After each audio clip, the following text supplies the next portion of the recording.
జాతీయ ఉపాధి హామీ పథకం కింద పీఎం జన్మన్ రాష్ట్ర ప్రభుత్వ నిధులతోటి అడవి తల్లి బాట పేరిట 625 గిరిజన గ్రామాలను అనుసంధానిస్తూ 1005 కోట్లతోటి 1069 కిలోమీటర్ల రహదారుల నిర్మాణం చేపట్టాం. దాంట్లో దాదాపు సగం పైగా రోడ్ల నిర్మాణం పూర్తి చేశాం. కొన్ని రోడ్లు గంటల వ్యవధిలో కూడా మంజూరు చేశాం అధ్యక్ష. అలాగే మారుమూల ప్రాంత ప్రజలు, గిరిజన ప్రాంత ప్రజలు గొంతిమ కోరికలు కోరలేదు అధ్యక్ష. వారు అడుగుతుందల్లా చిన్నపాటి రోడ్ల సౌకర్యం వారు అడిగేది. ఆ రోడ్లు మంజూరు చేసినప్పుడు, పూర్తి చేసినప్పుడు ఆ ప్రజల కళ్ళలో నాకు అనిపించేదివే. గుక్కడి నిశ్శబ్దం తాగి చిరిగిన చీకట్లు కప్పుకొని పడున్న నాకు కమ్మని ఆశామధుర కానుకగా తెచ్చాం.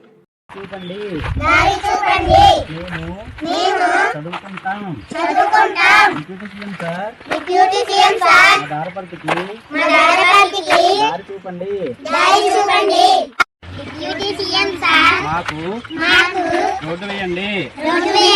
రోజు 12 కిలోమీటర్లు నడుస్తూ చదువుకుంటున్నాము. రోడ్డు సదుపాయం లేక మృతదేహాన్ని 3 కిలోమీటర్లు మోసుకెళ్లిన ఘటన పార్వతీపురం మన్యం జిల్లాలో జరిగింది. గుమ్మలక్ష్మీపురం మండలం వనకాబడికి చెందిన బంగారాజు అనే యువకుడు రోడ్ ప్రమాదంలో గాయపడి మృతి చెందాడు. దేరువాడ నుంచి వనకాబడికి రహదారి సౌకర్యం లేకపోవడంతో మృతదేహాన్ని డోలీలో తీసుకెళ్లి అంత్యక్రియలు నిర్వహించారు. వనకబాడికి రోడ్డు మంజూరైనప్పటికీ అటవీ అనుమతుల జాప్యం కారణంగా పనులు ఇంకా ప్రారంభం కాలేదని గ్రామస్తులు చెబుతున్నారు. అధికారులు వెంటనే స్పందించి గ్రామానికి రోడ్ వేయాలని విజ్ఞప్తి చేస్తున్నారు.